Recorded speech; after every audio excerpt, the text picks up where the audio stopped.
We respectfully request the Sangha great virtues for the sake of this assembly and all living beings. Please turn the wonderful Dharma wheel to teach and guide us how to end birth and death, leave suffering and attain bliss, and quickly realize non-birth. Cung thính đại đức tận thịnh, Thi thứ Pháp hội cấp nhất thiết chúng sanh, thịnh chuyên nhiều pháp luân giáo đạo ngã môn, như há liêu sanh tỏa tư ly khổ đạc lạc, tất chứng vô sanh. Homage to the Blessed, Noble, and Perfectly Enlightened One. Nam mô Saranto Suchedo Ye La Hodi San Miao San Poto Sie.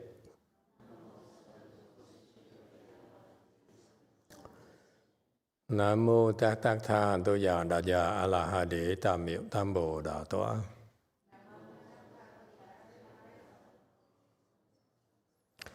The unsurpassed, profound, subtle, and wonderful Dharma in 100,000 million aeons is difficult to encounter. Now that I'm able to see and hear, I will receive and maintain it. I vow to fathom the thus come one's true and actual principles.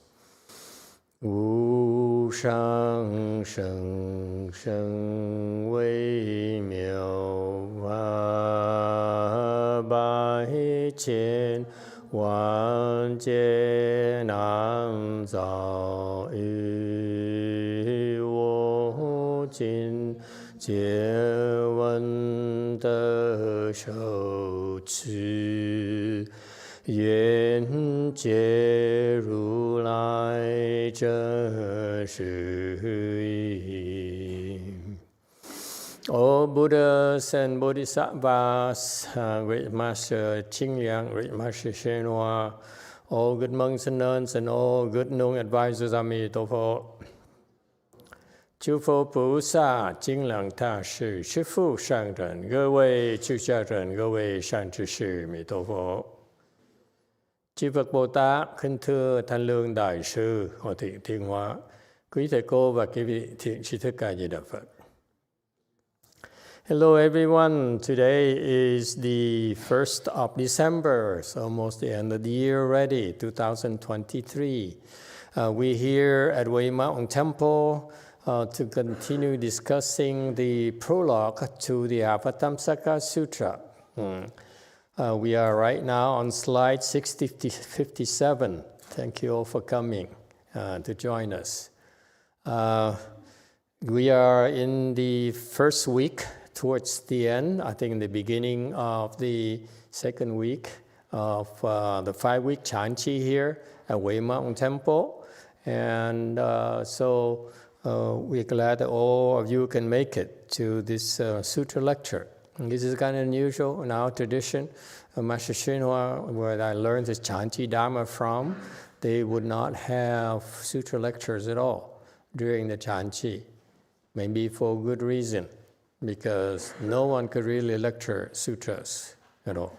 Okay, I decided to do it, and because I'm still alive and kicking for a while, But when I get older, I may decide not to do it anymore. I know. I'd be imprisoned in my little room where my disciples no longer want me to see anyone and transfer title of all the properties to anyone else. That's what happens to us. But anyway, as long as I'm here, thank you very much. We might as well learn about wisdom together more, because I'm learning myself as well. This is the second time I'm going through this. The first time I read it ages ago, and I didn't understand a darn thing. I only understood the English part, but didn't understand the principles at all. I was actually frightened. And so we're here because of you, not because of me. I'm learning, I'm trying to keep up with your rate of progress. You are very impressive. Your progress is frightening. Yeah. So after I'm done, you guys can go back to the original style of Chanchi without lectures if you wish. But since we're here together, this is a chance for me to spend more time on studying more of the sutras and with you, and maybe share it with whoever wants to listen to our very limited and shallow understanding of sutras. Okay, but thank you all for coming. I know that some of you took some time off to come here and to be with the Chanchi, or to come here in the evening lectures and tuning and so forth. I appreciate it. Without you, we won't be doing this at all. We wouldn't be doing this. So we're simply doing this because of you. So credits goes to you, okay, for making the effort, and thank you for that. It gives me a reason to continue to breathe for a while.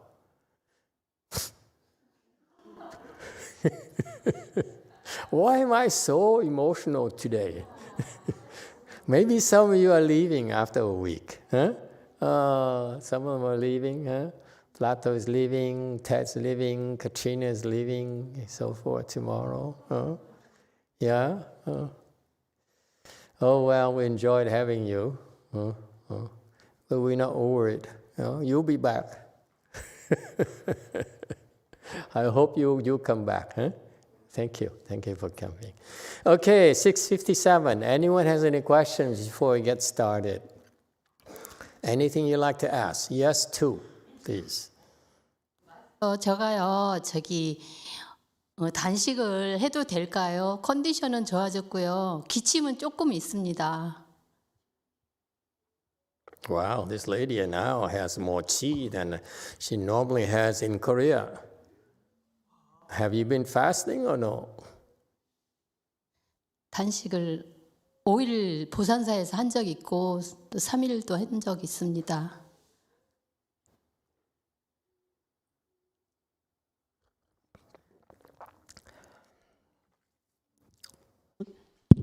Master, I want to ask you about my fasting. My condition is good. I'm still coughing. Can I start my fasting? Yeah, you can. Okay. 감사합니다. Okay, you're welcome.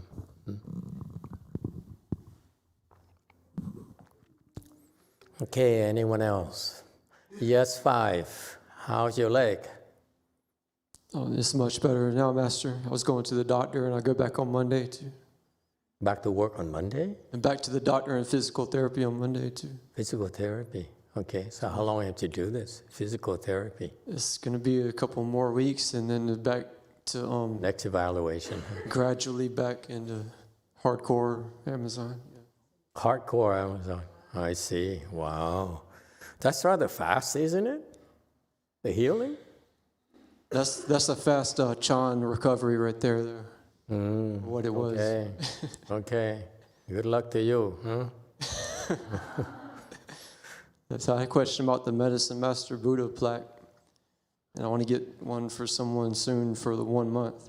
Okay. So my question is, with that, would they have the possibility to encounter the profound Dharma, not in this life, but maybe next life, some possibility? For sure. What we're doing is to try to plant the seeds for all of you, so that the seeds For example, tonight we're discussing this prologue to the Avatamsaka Sutra. This is a very high level of Buddhism theory. And so in doing this, we are increasing our wisdom, hopefully, but also we are planting incredible Vajra seeds of great wisdom in all of us, me included, okay? And that's very beneficial for all of us, as well as what we're doing, all you're doing as well. You have a part in this as well, is that we are giving away these blessings to the people who ask for help. So these Mahayana seeds, these Mahayana blessings are shared among all the people involved with us. Okay? Not just blacks, but also the Dharma protectors, well-wishers, people who tune in and support us in even ways that we don't know about, well-wishers and all those people, they're going to have a share of all this. Okay? And these seeds are very, very critical, folks. This is why Master Hsuan did this when he was alive for his generation. Okay? And I wasn't part of that, unfortunately, but we have this heritage, this bequeath teaching through the tapes and the recordings and the translation of his teachings. Therefore, we all are learning from that as well. Okay, and so this is very important because we in the West are lagging behind the Chinese. The Chinese, I notice, I've been teaching for almost 2 decades now. Here I go getting emotional again. When you get older, you become emotional too, young man. Okay? And you realize time is really short nowadays.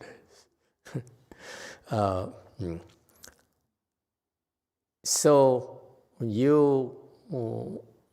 realized that I watched the kinds of students who have been able to benefit from our training, our teachings.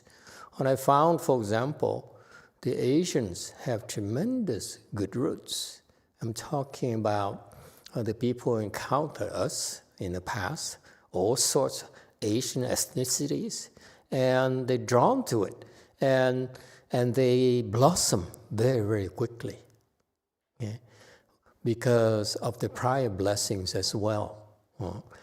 Whereas the Westerners who have not been exposed to Mahayana, have not planted the seeds of Mahayana in the past, they struggle mightily.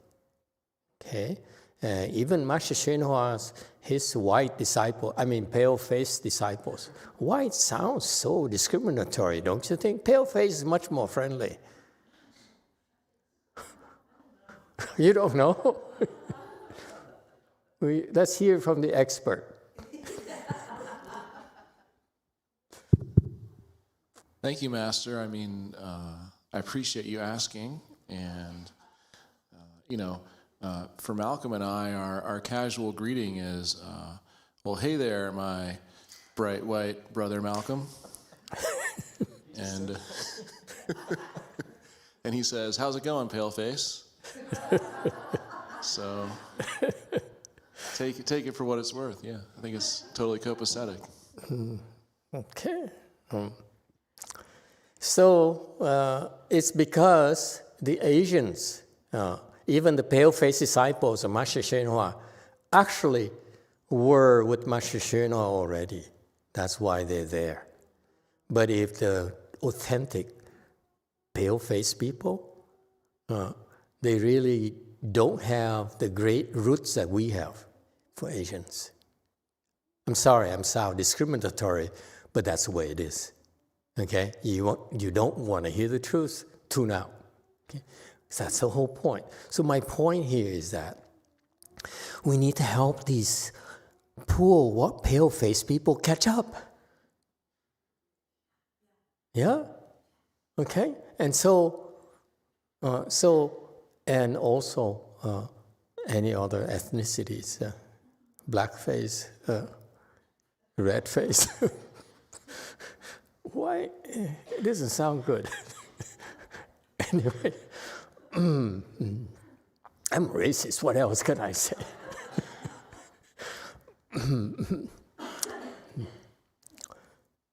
So Master Shinwa's fault that I'm so bitter. Never mind. It's always the parents' fault, you know. All right. So that's why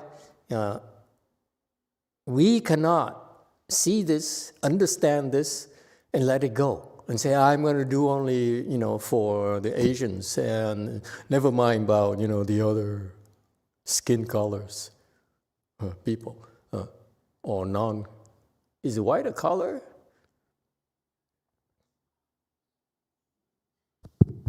Oh, thank you for asking, Master.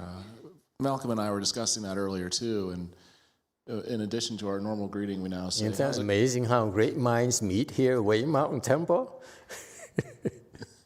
We were complimenting each other on our lack of color. And then Vanilla Ice is kind of, bright white baby. Dun dun dun dun. Right. I digress. See the weak. Yes, yes, 3.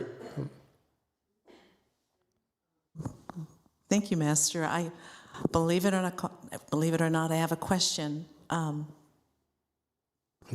Yeah, I know it. Okay, so my question is,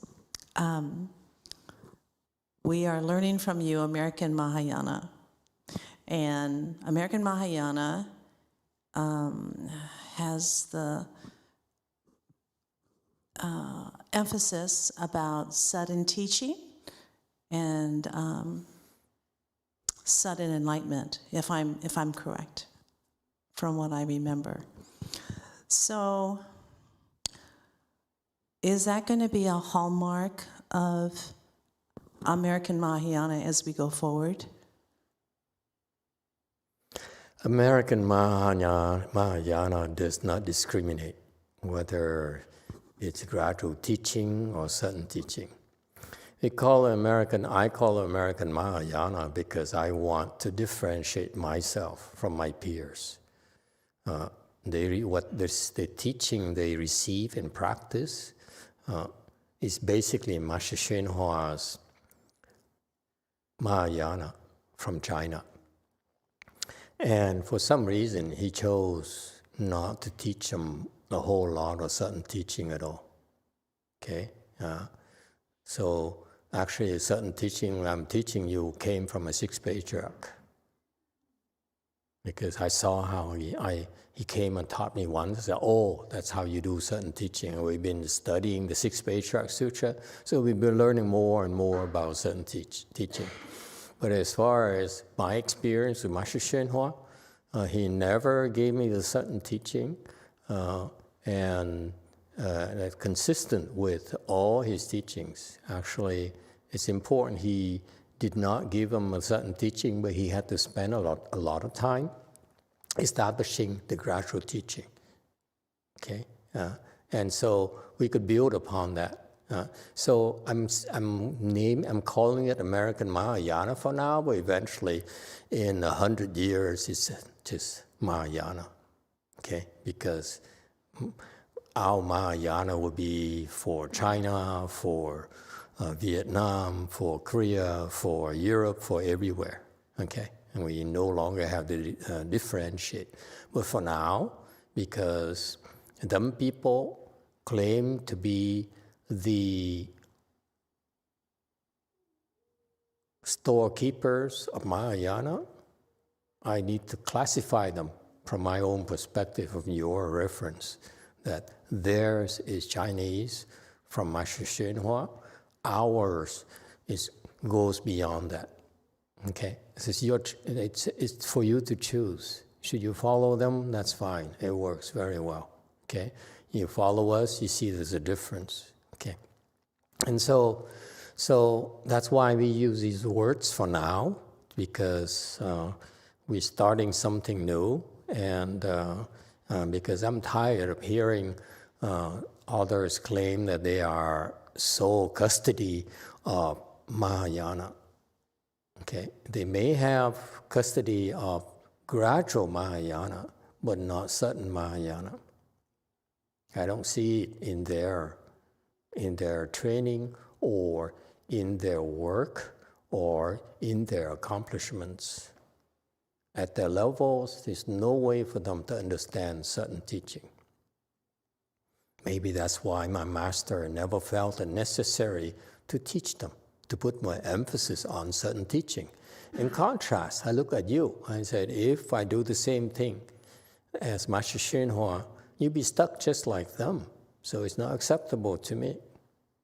Okay, so that's why we're doing this.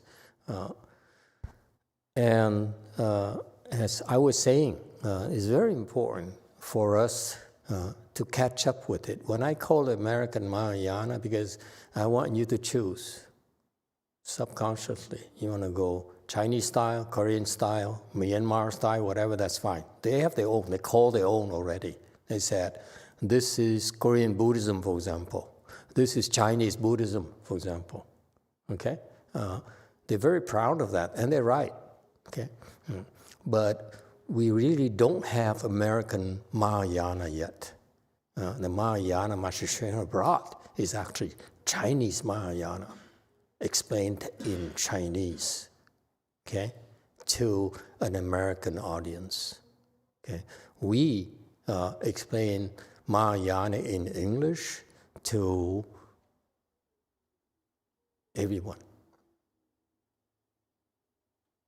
Okay, and so it's very important for me that we try to do is to help you plant the seeds. They have great seeds. The Chinese, the Koreans, the Asians have a lot of great seeds. The Indians have a lot of great seeds in Mahayana because of their long history of Mahayana over there. So if we were to play catch up with them, if we follow Master Xinhua, who only, basically to me, predominantly gradual teaching, then we're going to be at the same pace of rate of progress as his own followers. And that's not what I want from you. I want for you is speed up the process. So that's why, yes, we planted the seeds for a lot more advanced Mahayana. Okay? Not because Master Xinhua doesn't know. His level is higher than mine, but because he was encumbered by the kind of disciples he had. Okay? The teaching is bestowed upon you for your benefit, not for the teacher's benefit. So if I give you the same thing he gave his disciples, okay, it's not good enough for you. Okay? So yes, that's why we use words that really are not meaningful in 100 years or so. But for now, I want people to realize there's a difference. I don't want us to be lumped with their interpretation. Okay? Their interpretation is still limited to gradual teaching. I have yet to see any of them understand sudden teaching. Okay?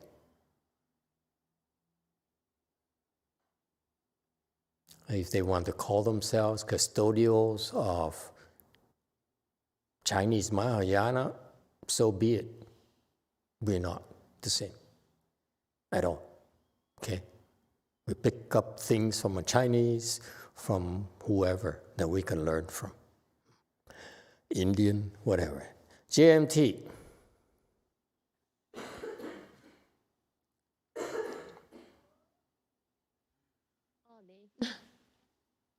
네, 왼쪽 발목에 대해서 질문이 있습니다. 지금 현재 5번째 왼쪽 발목에 통증이 있는데요. 왼쪽 발목에 대한 좀 히스토리를 말씀드리면 2년 전에 제가 이제 유산사에서 선치를 할 때 플로터스로 3주를 스케줄을 따르고 이제 할플로터스로 2주를 스케줄을 따르고 더 이상 앉을 수가 없어서 마스터께서 이제 완전히 스케줄에서 빠지고 일을 하라고 했었던 가르침이 있었는데 지금 이제 5번째 왼쪽 발목에 통증이 있어서 그때를 생각해서 그러니까 결과부자를 하지 말아야 되는지 아니면은 좀 더 이렇게 결과부자를 해야 되는지를 질문드립니다. Sir, I have a pain in my left ankle. This is 5 times. So 2 years ago, when I joined the Chanchi, for 3 weeks, I sat in full lotus. And for 2 weeks, I sat in half lotus. And then after that, I couldn't sit anymore, so I just work.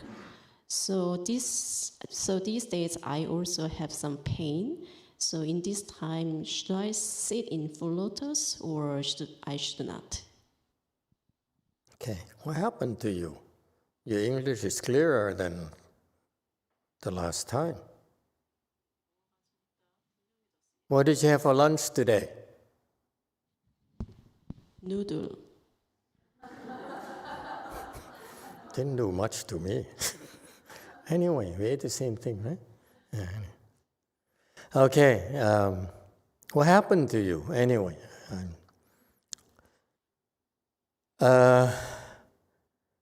Just let it heal. Don't cross your legs. I'm very conservative. Even my own training, I would push myself, and then I meet my goals, and then of course the body is not used to it, so I would stop and let my body heal before I would continue. Okay, and that's how I train myself. No one told me that, but I feel that Master Shenhua style of keeping on pushing yourself until it heals itself is not for everyone. Certainly not for me. I don't buy that. Okay, if you are in a forest by yourself, then of course you can do that. But we are not here. You have the conditions are not ideal for you. And also one thing as well, I want you to pay attention as well. I didn't really meet Master Shenhua in person that often to follow his teaching, so I picked up his teachings from the translations. So when I first started, I learned a lot of stuff, which really was amazing to me because no one ever explained it in the kind of level of details, instructions for me to do, or what to do in order to meditate, in order to practice and so forth. And so I was very impressed. So that was my Bible for me. Okay, and one of the things I learned that he said, don't worry about nutrition. Okay, you take care of yourself. After all these years, I happen to disagree with that. The things that work for him, I think would not work for me or for us. Okay, you have to watch your nutrition, especially your kitchen managers. People who eat vegetarians need to have enough calcium, have enough seaweed, whatever, to have the proper vitamins, seaweed, or what is it, the paste, miso paste, okay? We need those. So make sure our diet is balanced enough, because if not, when you get older, your body will suffer, will have more problems, okay? So pay attention to your diet, okay? You need to have a balanced diet, especially for you long-time vegetarian people, okay? You cannot afford to ignore your diet. You have to eat a balanced one, The Gold Force doctor says, eat by colors, red, green, yellow, and so forth, white. All right? So be careful. Please pay attention to the diet. Okay? All right. Anyone else? Okay. 657. The latter two pertain to the different understanding of a single sound. If there is mutual knowing, that is called the unfixed, and if there is no mutual knowing, that is called the secret. 后二谓一因一解，若互相知，名为不定；互不相知，即名秘密。 Okay, here for to remind you of where we are. He is discussing. This section is talking about the stores and the teachings containing it. So he's discussing how the Dharma masters, the Chinese Dharma masters and Indian masters used to classify the Buddha's teachings into different types, 2 types of teachings, 3, 4, and so forth. Right now, we're at the stage where some Dharma masters advocated the entire Buddhist teachings could be classified into 4 groups, okay? 3 store, connective teaching, and separate teaching, and perfect teaching. That the very, very famous one advocated by Master Sutra, very useful way of looking at the teachings and helpful. Okay, so we are looking at the 4 types of teachings that Master Sutra advocated, and also now you have the 4 types of teachings there, and then you also have the 4 methods of teachings. Okay, there's different types of Mahayana instructions, Mahayana concepts and theory, but also 4 different ways of delivering those teachings. Is that clear?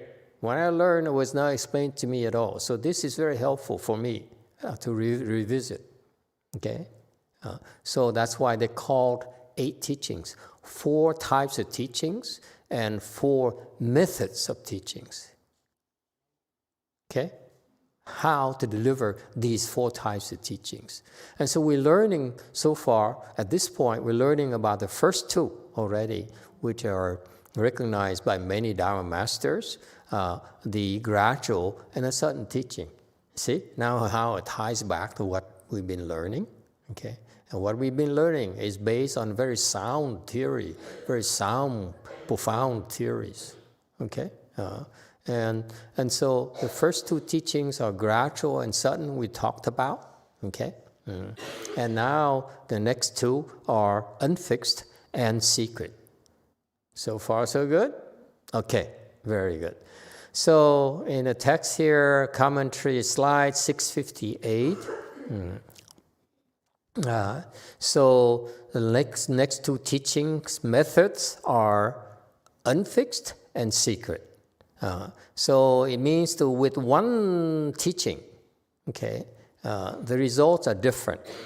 Okay, in what way?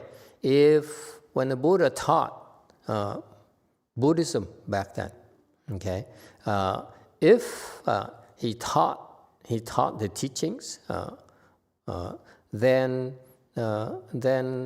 what happened is that if the teachings, the way was transmitted to us, not just the Buddhas and patriarchs and teachers and so forth, they're transmitted to us, and if living beings at different levels, they both understand what the other groups are receiving, the benefits they are receiving, then it's called mutual knowing, and therefore that's what he's referring to as unfixed teachings. So even with one sound, the benefits are different for different levels of people. All right, and they are aware of it. They're aware that I'm getting this, but he's getting different things from me, or even better things from me, and so forth. That's called unfixed. All right. Next. And so depending on who you are, you can depend on your level and your capacity. Then the people who are able to grasp deeper meanings, or some people who are only able to grasp shallower meanings of the teachings, they get their share, but they are aware that others benefits are different from them. Okay, and this is why I said earlier it's very important for us to help you plant those seeds of the great teachings, so that we can more quickly catch up with the Chinese and the Asian in general. The Chinese, for example, they are renouncing their own Asian treasures, okay, trying to pursue the political agenda or the economics agenda, and imitating the Westerners. Okay, and so that's why even though they're not planting great seeds anymore, but the Asians in general have a lot of seeds that are planted in the past, and they will mature if they encounter the proper teaching. That's why I noticed. Okay, and so we're doing this now because we want to plant the great seeds for you, and that's why we explain it as Avatamsaka Sutra. Okay, not only because I enjoy it, but also for your sake, so that your seeds are far better. Okay, than the better seeds possible for you, so that in the proper conditions, they ripen a lot faster, and therefore you get a lot further, all of you. Okay? Yeah. And so, unfortunately for us, so far, what I've seen from you, pale-faced people, is that your great seeds are not that great. Whereas these people, I mean, they are like yellow face and brown face, whatever. It doesn't matter the skin color. It's all about the quality of your seeds. Okay? And so that's why we want to differentiate again. You see, you understand now why I said this is my American Mahayana versus Chinese Mahayana. You go there, you plant gradual teaching seeds. Okay? Here, it's certain teaching seeds. Therefore, you catch up a lot faster than them. All right? Okay, so unfixed Dharma is that with one teaching, it varies, the benefits, and they're aware of it. Whereas for secret teaching 660, they don't know about what each is getting. So that's why it's secret. That's all. And I really, frankly, don't know why they have to separate between unfixed and secret. Why? Anyone understands why? I don't. Let me tell you. I don't know why you have to separate, that if she understands what he's getting, that's unfixed. If she doesn't understand what he's getting, that's secret. So what?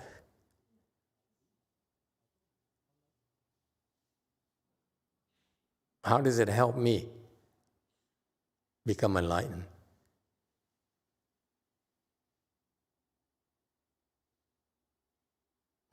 I don't get it. But anyway, that's what's for the scholars to decide. So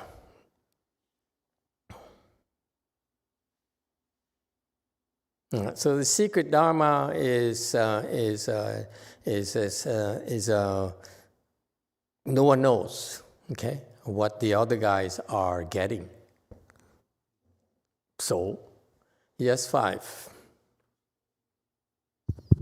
Thank you, Master. Does the secret Dharma need to be requested? Yeah, it's the Dharma has always be always requested before it's bestowed upon you. And this is the principle I need you to be aware of. Don't open your mouth and speak Dharma to your husband before it's asked, to your brother before it's asked. It's none of your business, okay? Unless they ask you in a proper way, you don't have to tell them, and you're not allowed to tell them. You're not supposed to tell them. Okay, so the Dharma in the past, traditionally, we don't speak Dharma until it's requested. Actually, in our precepts, so bhikshus and bhikshunis, we are not allowed to speak Dharma to you more than a limited number of words if the Dharma is not requested. Unless the Dharma is requested properly, we don't have to talk to you, and we are not supposed to talk to you. So all we can do is look more adorned so that you're more impressed and give us more donations. That's allowed, but we're not allowed to open our mouth and ask. Yes, 5. Thank you, Master. So,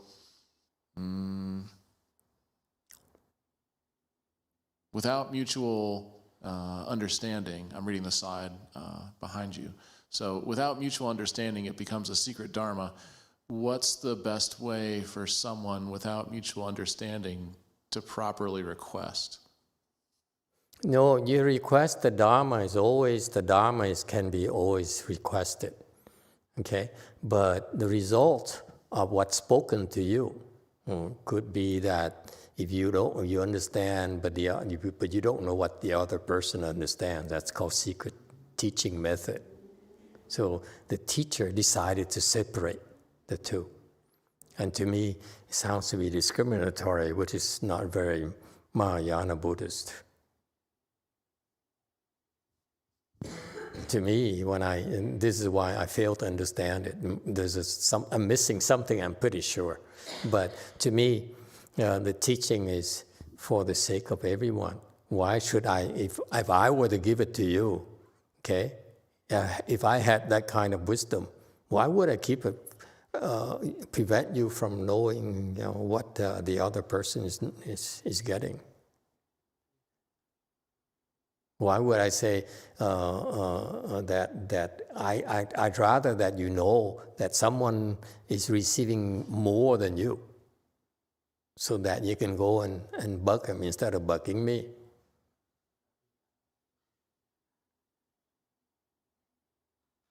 Does it make sense? To me, everything should be unfixed. I have a hard time with secret things. Okay? It seems to me counterproductive. I'd rather you know that the other person is higher level than you, so that, that whatever I tell you, you get so much and the other person gets more because it's a bigger Dharma vessel. So they get more out of it. Therefore, you can go and take advantage of it. Why not? To me, it's just common sense. Everything should be unfixed. I fail to understand the use for secret dharmas. Since when do we discriminate as a teacher? We discriminate against pale-faced because they're not good enough?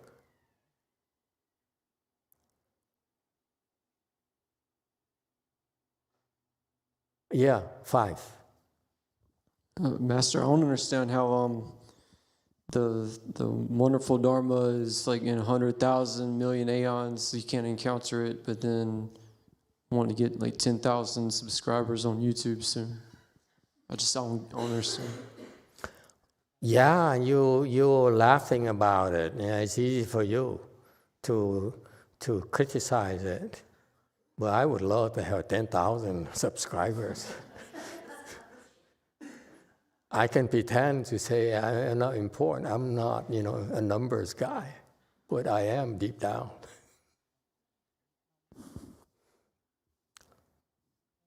Yes, 5, defend yourself. Thank you for the opportunity, Master. I would just offer that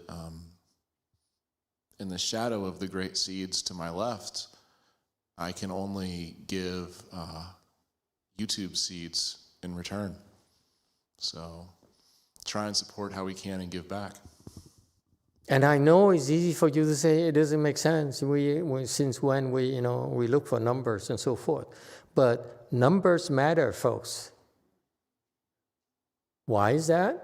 We can joke about it and say, no, I'm above. I'm not trying to become popular. It's not true. Okay? Wait a minute. I don't know where to go from here. It's not consistent with what I've been preaching. No. We're the next phase. And I'm grateful for you to try your best from your perspective. And I have a chance to then choose when to do it. Okay? You contribute. You advocate things that you feel are important in the spirit of helping others. Okay? And I have to decide when to do that. Okay? With me ignoring this, to be honest with you, I always pray to the Lord, chakra, that I want to be obscure, okay? My peers made sure that I wouldn't have a chance to survive, so it suits me just fine, okay? I have some losers who followed me. I said, okay, you're going to regret it. You're going to be sorry if you follow me. There's no future for you. But they keep on coming and coming for some reason. I don't get it. So my hands are tied, since more and more people come, okay? The upbringing is that I'm supposed to pretend not to discriminate. And therefore, if I said, I only want small number of students, then am I not discriminating against big numbers? Okay? So that's why, okay, I tell you, I don't want a lot of people, and I hate a lot of people. Okay, it's too much work. I'm just ordinary person, small-time monk, and that I'm happy enough. But for some reason, more and more people come, no matter how deliberately I sounded like a clown, like a comedian. I was termed comedian by a guy in San Jose already. He said, he's a monk, really? He sounds like a comedian to me. And 2 weeks later, I tell him that he's not welcome anymore.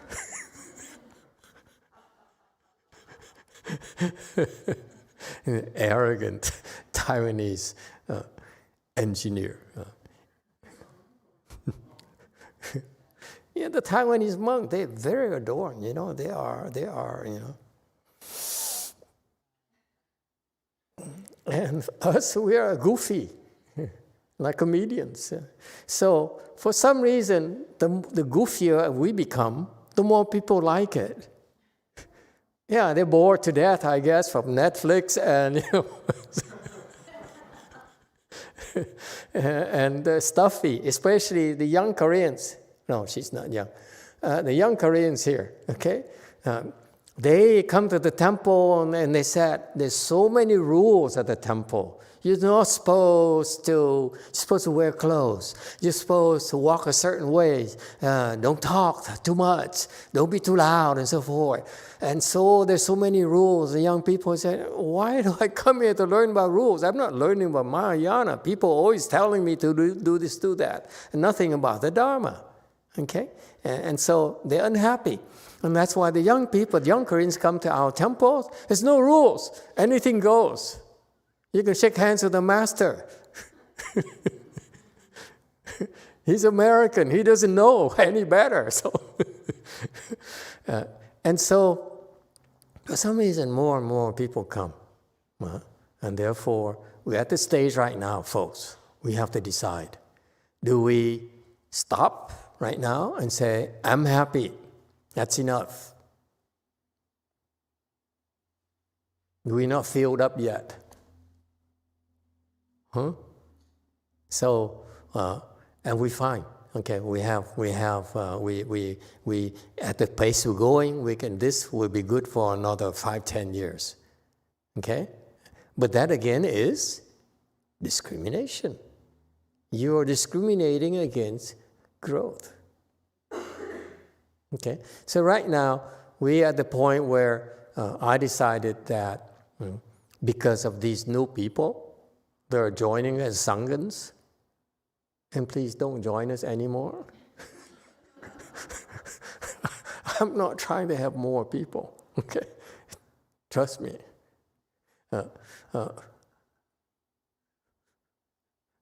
But if the new people come and join us, in order for me to help them grow and make progress quickly, we need to grow.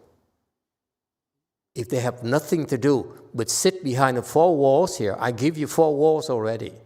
Yes, you have plenty of space for you to enclose yourself in a room. I gave you rooms as well, and you can meditate all you want. Okay? Then your pace for you newcomers of progress would be a lot slower than the initial Sanghas. The initial Sanghas was lacking a lot of things, and they had to do everything. We couldn't afford to pay a lot of things, so we had to do it. They had to do everything. Okay, that's how they planted blessings, folks. Okay, without great blessings, you cannot make progress. So that's why at this stage here, if we said we're not going for bigger numbers, then your rate of growth for the newcomers will be extremely slow. So we're discriminating against newcomers and pale faces. Because more pale faces will come. Okay? There's one right here, replacing the other one. Okay?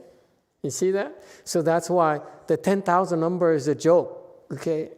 It's really a joke of a number. I'm thinking 1 million, but 1 million is within reach, let me tell you. But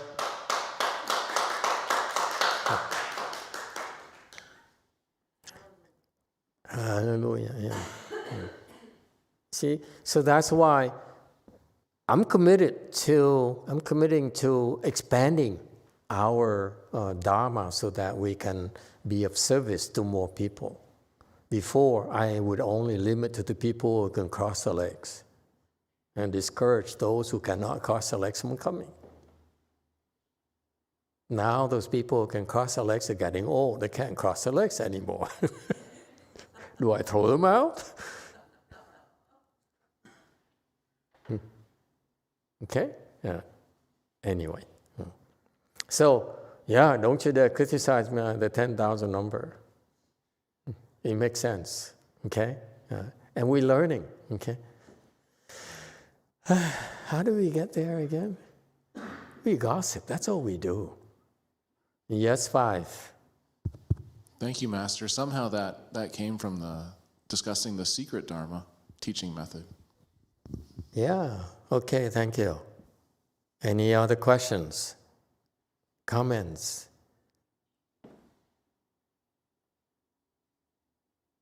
Okay, very good.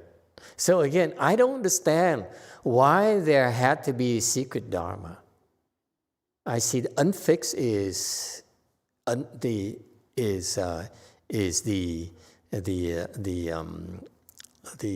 most obvious one. Unfixed is that we don't discriminate. Okay, yeah. But secret Dharma, I don't understand why you want to keep one group from knowing what the other groups are getting. Why? Anyone gets it? I don't get it. Yes, 3. Can you think of a reason why a teacher would want to do that? A teacher like the Buddha would want to do that?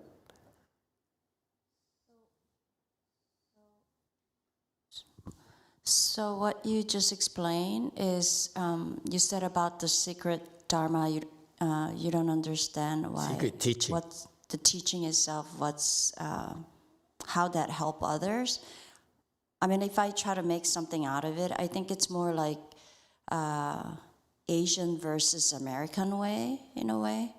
Because in Asian culture, you're not supposed to know what the other person's level. Boy, you are racist. That's endorsing racism. We cannot officially do that. But I'm your disciple, Master. Oh, yeah, we're the same. Both racist.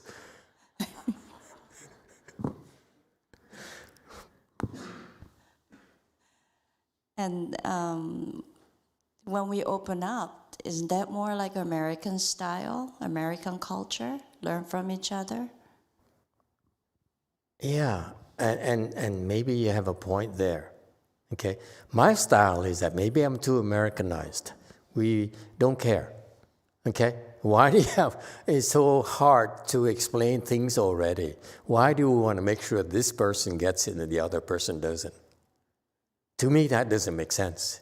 It's extra energy for what? It has discrimination. That's why in my mind, it doesn't jive in my mind. Why would you want to discriminate against anyone at all? That's nonsense. Yes, 5. Thank you, Master. I guess just from reading what the commentary says, I have a slightly different take. I'm not reading it as discrimination. It's kind of like, I don't think obliviousness is the right word, but excuse me for a second. In the Hitchhiker's Guide to the Galaxy, there's this animal called a babblefish. And when the human travels into the galaxy and encounters all of these beings, he doesn't speak their language, he can put this little babblefish in his ear, and then he can understand what they're saying. My takeaway here is that the secret teaching method is some kind of Buddhist babblefish. Whether you know what you're saying is helping the other person, or whether you know what they're saying back to you is helping, there's a substance, like a babblefish, that is still helping cultivation happen. Maybe you have a point there. Maybe it's not necessarily intentional. Okay? But then, if it's not intentional, then shouldn't the teacher make sure that there's no discrimination, that it happens naturally? Well, speaking from my own personal experience, when I first started attending your lectures, I had absolutely no idea what you were saying most of the time. And when I would try to respond to some of the concepts that were being discussed, I promise most people didn't know what I was saying, but I still benefited. So I feel like I've experienced this with or without discrimination. I really like it. What I'm trying to tell you is from the teacher perspective, that if the teacher speaks the Dharma, is to help everyone. It should not be such that if I say something, I'm perfectly happy that you get it and the other person doesn't. To me, that doesn't make sense. There's no discrimination in my mind as to, when I say this, I expect she to get it and not the other person. Okay? That's nonsense. To me, then, I fail my job as a teacher.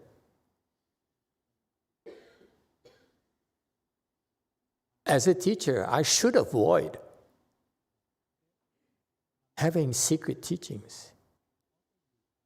Yes, Colombia. Thank you, Master. Maybe that teacher was trying to train some possible new teachers, and that's why he was giving a specific type of teaching to them, because maybe the others didn't have that potential to understand that. Yeah, but you say, I'm going to teach it for you. So therefore, it's nothing wrong with this person who hears, who listens to it, say, okay, so he's getting some teaching for himself, not for me. Why do you have to keep it a secret? Yes, 5. Master's from YouTube from Lyle. She says, I think everyone's level is different, so if you give someone a certain teaching, and if it's revealed to everyone, some might try to apply the teaching to him herself, which is actually not suitable for them. If I were a teacher and if I can see the student's characters very clearly, then I could decide what kind of teaching she needs to be exposed to or not. Maybe the secret teaching refers to this point, so maybe the secret Dharma is for a lower level student. I don't know, just a thought occurred to me. Thank you. Very good. Good point. Excellent point. Any other comments? You want to have a secret teaching? Yes, go first.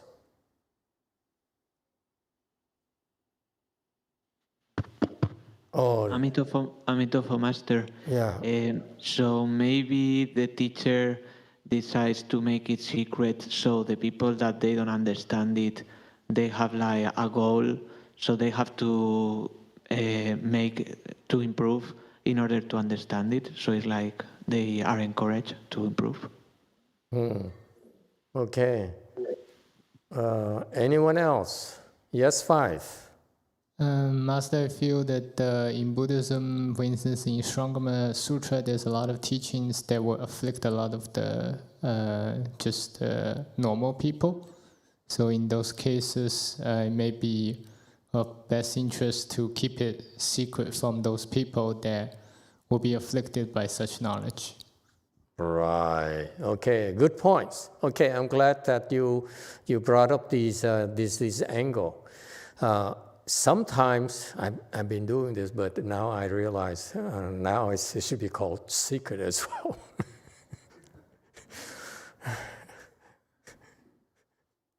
Because sometimes the teaching method has to be secret because the other person not knowing about it is safer for them.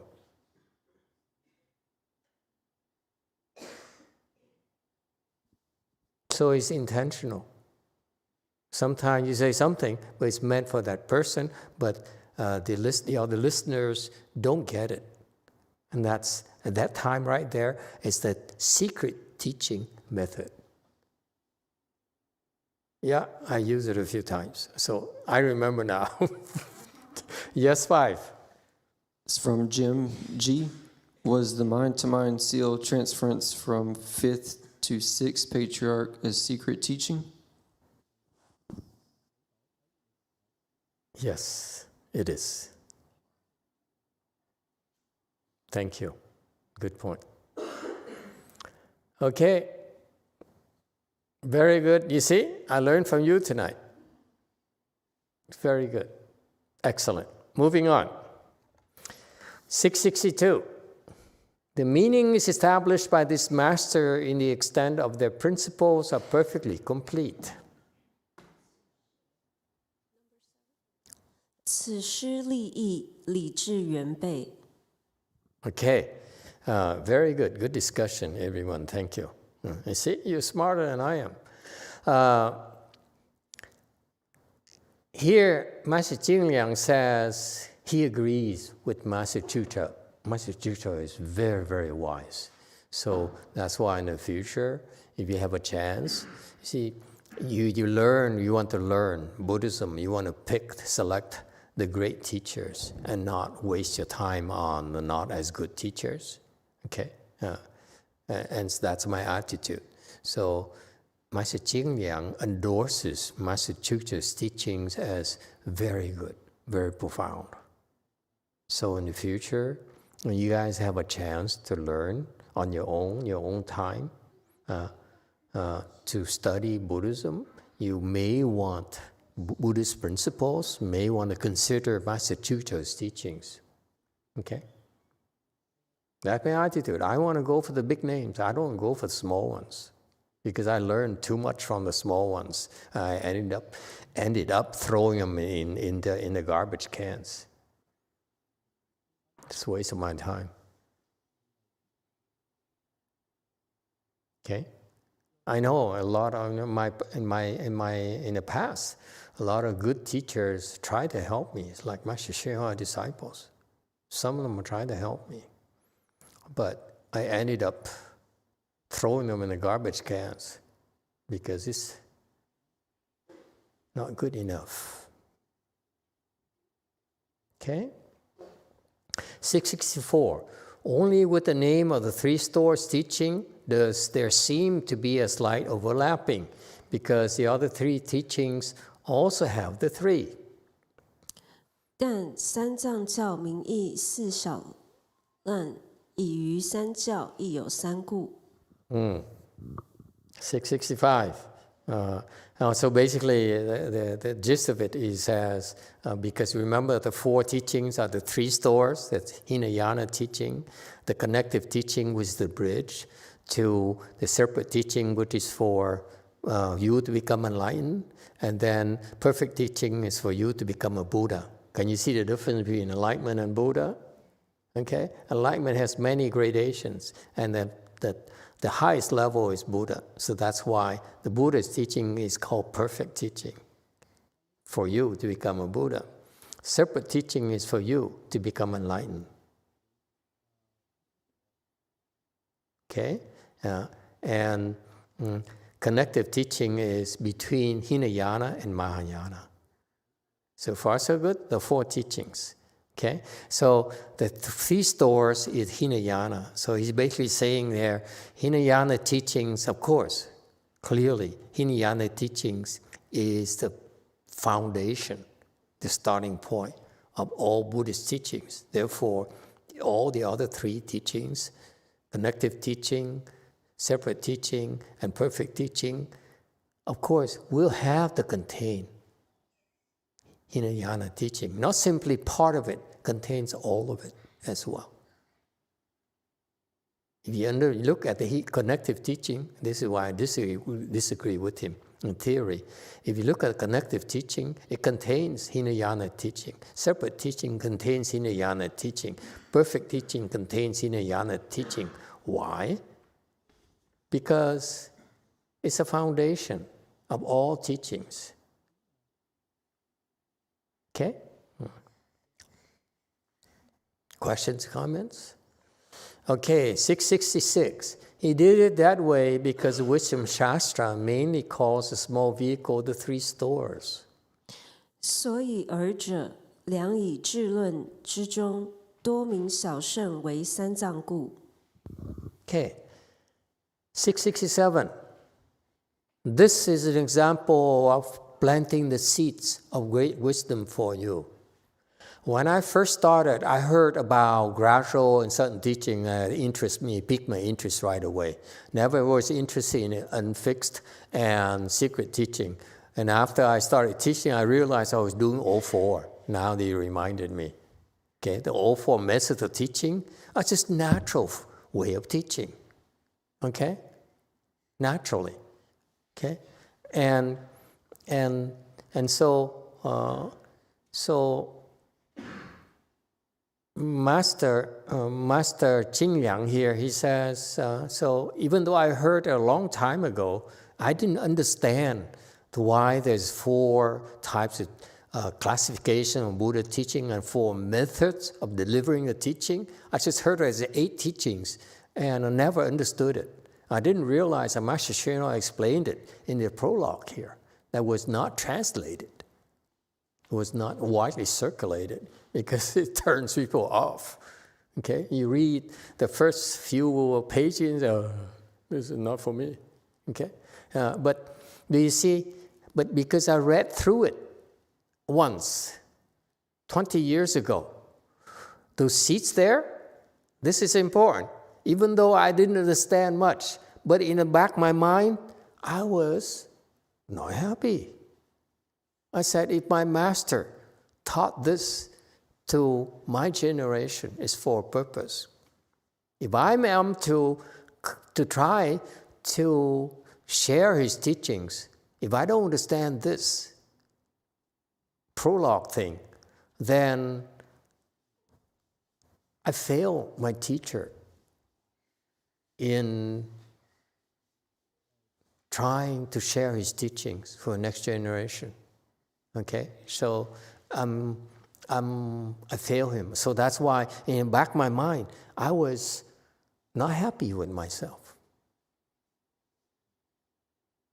And that seeds of discontent right there is what propelled me to say, I will help you. When I started teaching, I will help you build your foundation. Eventually, when conditions are appropriate, are ripe, I will start explaining the avatamsaka sutra to you. When I said that, when I was planning that, I wasn't sure I'd be able to explain it to you. Because, I said it because I said, what the heck? We poor, we small, no one takes it seriously. It might as well sound big.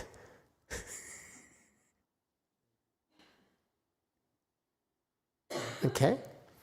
My point here is that it's about the seeds. You see, in the back of my mind, there's a seed implanted there about avatamsaka sutra teachings I didn't understand. You see that? It's for you as well. You may not understand it right now, but the seeds are there. And some of you are saying, it's such a great thing, I don't get it. Then I hope someday I will get it. And that's why it's so important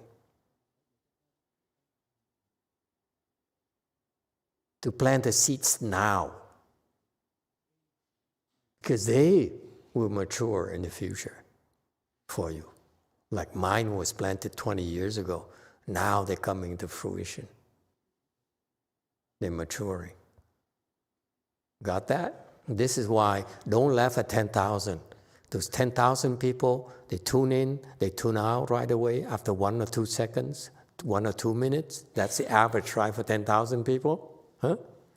For 10 minutes, the seeds are planted in them. That's good enough for us, folks.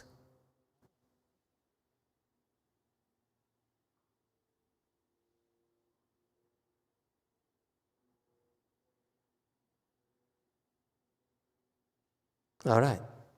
And so now going back to 667 commentary slide, Master Jing Liang here, he says, when you come to think of it, the reason I feel that the great teacher Master Chucha was using the term 3 stores because he's of these various sutras that the other great bodhisattvas wrote to explain Buddhism. So in this one great Shastra wisdom here, again, Shastra wisdom, great wisdom Shastra, which is a very highly revered creation or writing of a great bodhisattva, okay? And so it has tremendous wisdom, high-level wisdom in Buddhism. In Great Wisdom Shastra, it mentioned the word the 3 stores as when they refer to the small vehicle. 668, and because the accomplishment of truth Shastra itself says, I now wish to speak the actual meaning within the 3 stores. 诚实论中 亦自说云：我今欲说3藏中10义故。 Okay, 669.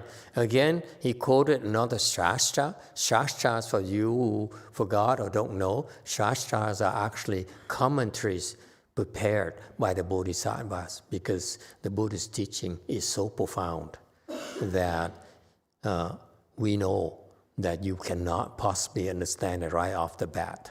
So that's why after Buddha's was done, when he taught to a lot of people, he taught to a lot of bodhisattvas. Those bodhisattvas, in order to show the gratitude, express the gratitude to the teacher, to the Buddha, because they got so much out of the teachings that they came back to our world and made commentaries on what the Buddhist teaching were about, in the form of shastras.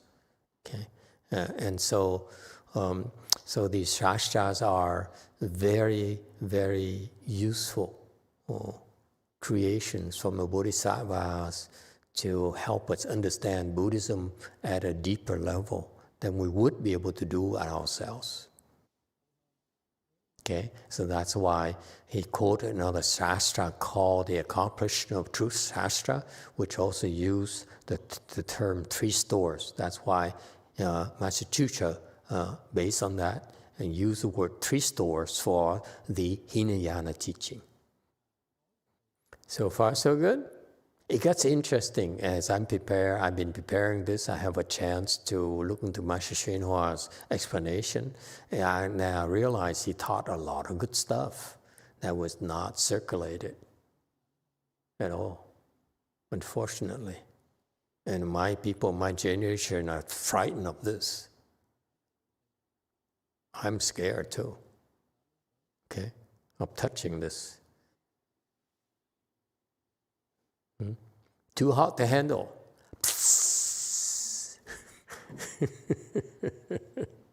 Okay, everyone? Okay, so these are perspectives from a global, an overview of Buddhism that you don't need to understand. I just need you to hear of it, and then when it's your time, you will be able to know where to look and what to look for. Yes, 3. Thank you, Master. This makes me think of the opportunity that we had to share the relics on a large scale on that TV show. You know, when you think about it, the unexplained, on what on the History Channel. Yeah, which episode? Series 5, episode 10. Series 5, episode 10. Should we say it again? But the thing is that when we did that was so amazing. Honestly, there was so much talk. We should not do it, etc. And you made such a really good point as to why we should.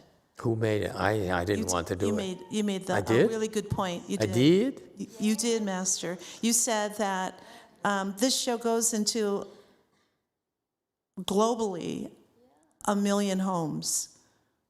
And just the thought that the Buddha's relics can be shown in all these homes, in their living room, is just so amazing. Yeah. And that segment is what, 7 minutes long. Yeah.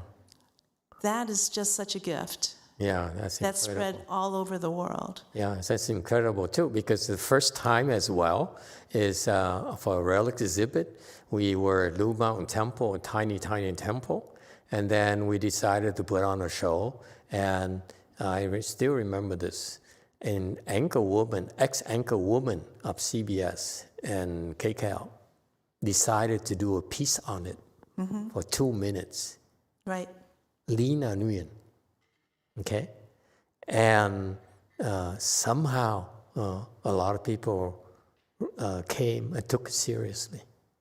Yeah. And that's a turning point for us as well. And then other news outlets picked it up, and then ABC came, NBC came. Then we had Associated AP Press, came, yeah. Reuters. Yeah. It really got to be big. And now History Channel, after 10 years. Yeah. So it's just amazing to think that we've had that reach already. Yeah. It's really overwhelming in a way. Yeah, the seeds are planted. That's all we have to do. Plant the seeds first. It will take care of itself. Eventually, naturally. Yeah. Thank you, Master. Okay, thank you everyone. You did good. By the way, now I'm proud to tell you relics things are driven by our fearless old abbot at Jewel Mountain Temple, Master XC. And he has a support cast, a very extensive supporting cast of people in Korea, people at Wei Mountain Temple, and people at DTT as well. Okay? Northern, Southern California, and Seoul, Korea. Okay? Good job, all of you. Thank you. Thank you very much. And sometimes, people who came to our relics, they walk in, monks and nuns and lay people, they say, wow, the energy is something else. So it's something real there for them. And of course, others also saw light and, responses left and right. So that's good enough for us. Yes, 5. Thank you, Master. And just to follow up on that point, the experiences people have, I worked, the crew that filmed for the History Channel for season 5, episode 10 that featured the relics from Wei Mountain Temple, they worked probably a 12-hour day, very close to 12 hours. And I've worked in media entertainment a lot. When we offered them the opportunity to spend some time with the relics after their shoot, they went ahead and finished their day, and 99 times out of 100, when a crew goes home, unless you're offering them pizza, they're not coming back. We offered no pizza, and they still came back, and they spent time with the relics on their own time after the shoot. And it's experiences like that just... I don't have the words to describe. Giving people the opportunity to plant those seeds is just so wonderful. Thank you. Yeah, and also many of you pitched in and made it so much easier for them to do their jobs, and they appreciate it. Okay, that's what you are, the faces of Mahayana. That's all we want. We want people who come in contact with us, look at us as real people and caring people. That's it. That's important to us. We're not looking for donations or recognition, whatever. Just personally, when you become, others come into contact with you, they find a real human being. That's what I'm proud of. That's all. That's all that matters to us.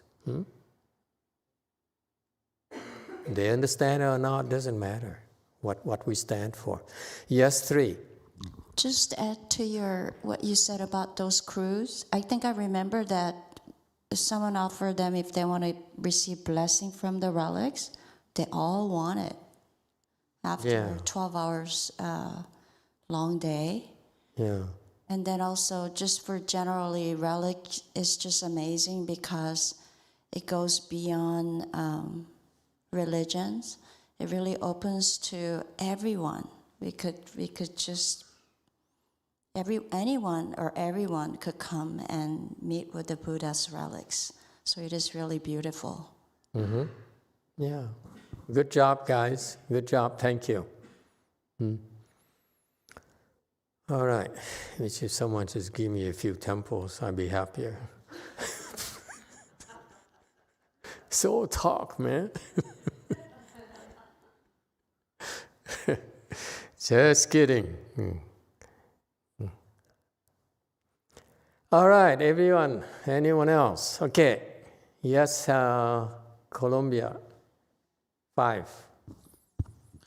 Thank you, Master. So we missed the opportunity of Peter saying, please like and subscribe on those videos on the History Channel.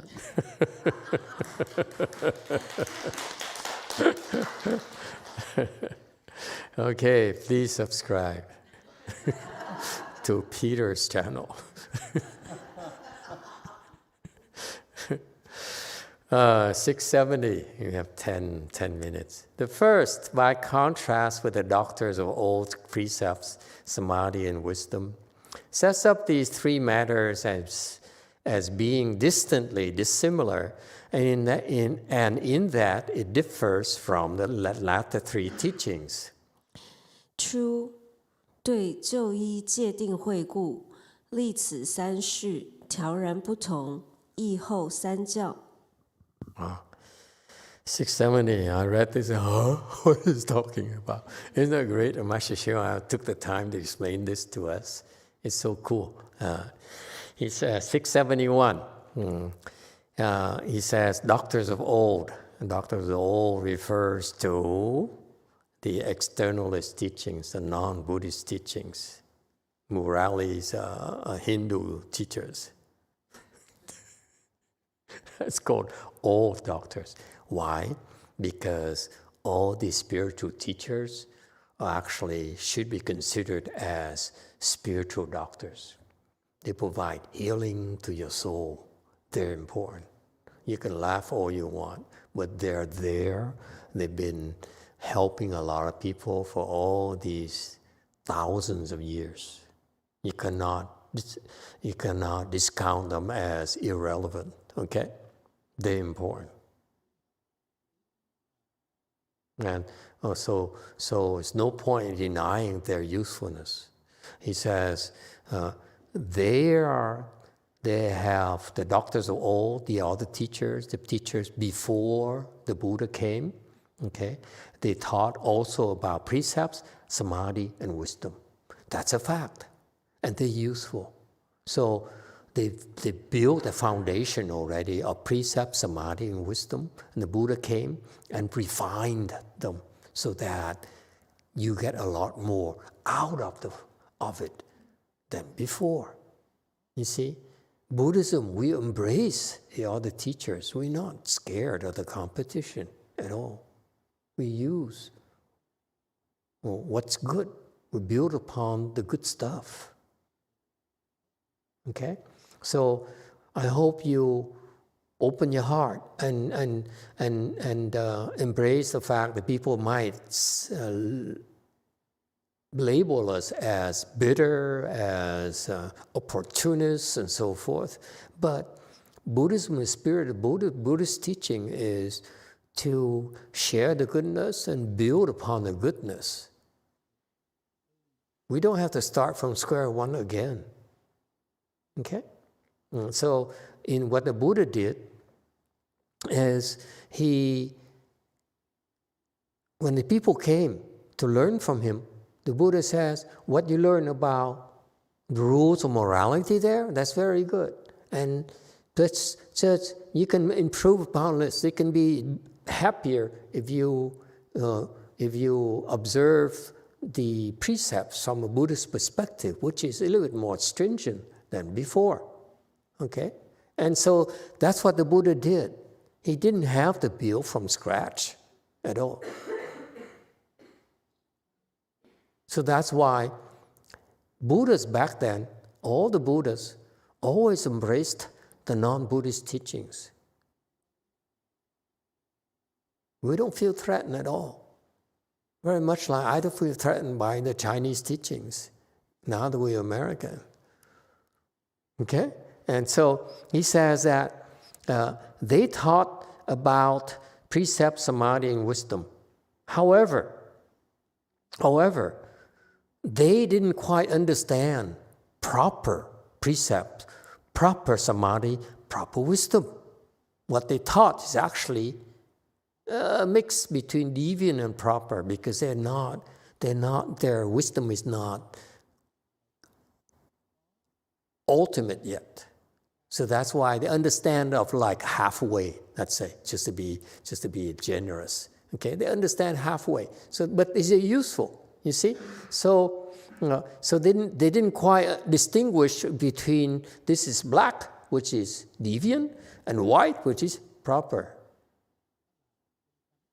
What about yellow?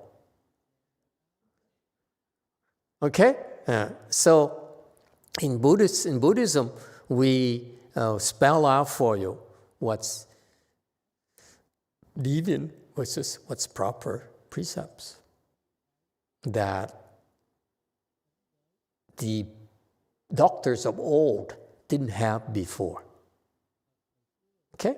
And because of that, the followers of the Buddha reached new heights.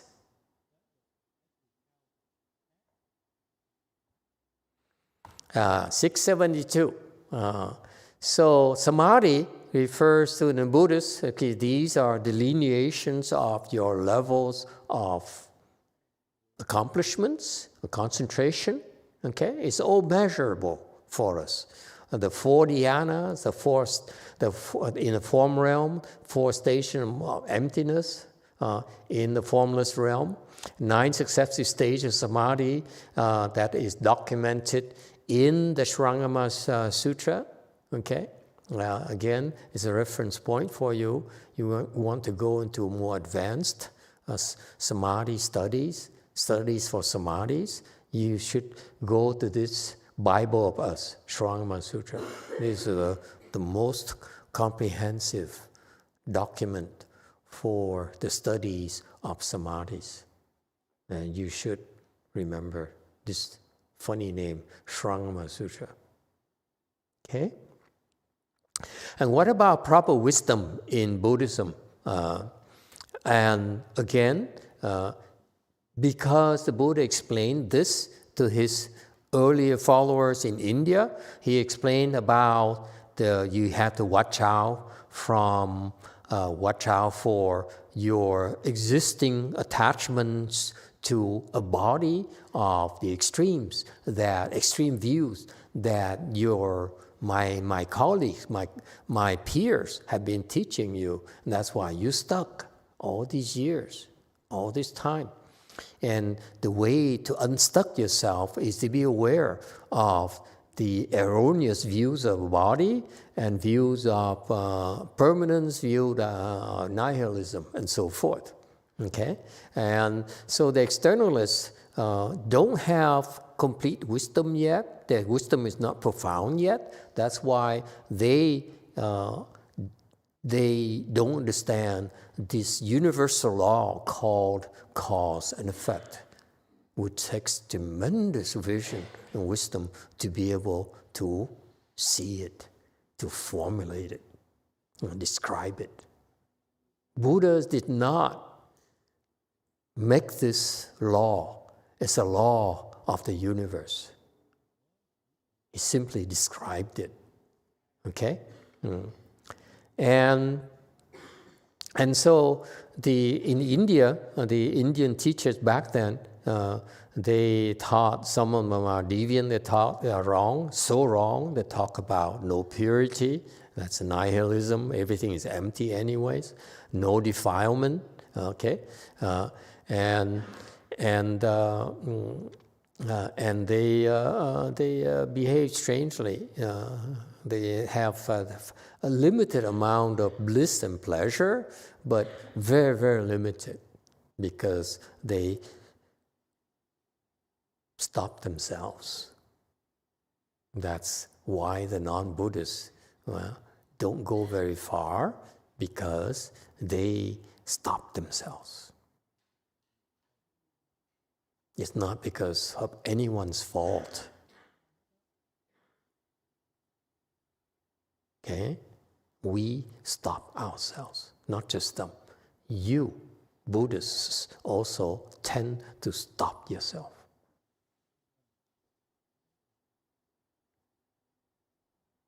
It's a natural tendency. All right? And so, oh my God, there's more. Okay. Anyway, let's try to finish this today. This slide 673. And so there's 3 matters here, and it's basically his 3, 2, whatever he wants to talk about is 3 is connective, separate, and perfect doctrines, and that's why they call them That's why he used these. This is the meaning of this part of the text. Okay, don't worry about it. I'm not horribly worried about you understanding everything. Okay, just be aware of it. Be aware of it. Know about it. Hear about it, and that's good enough for now. Okay, this is the seeds for future reference for all of you here on subscribers' YouTube channel and non-subscribers. Okay, everyone? Okay, very good. We stop here tonight. Thank you all so much for joining us.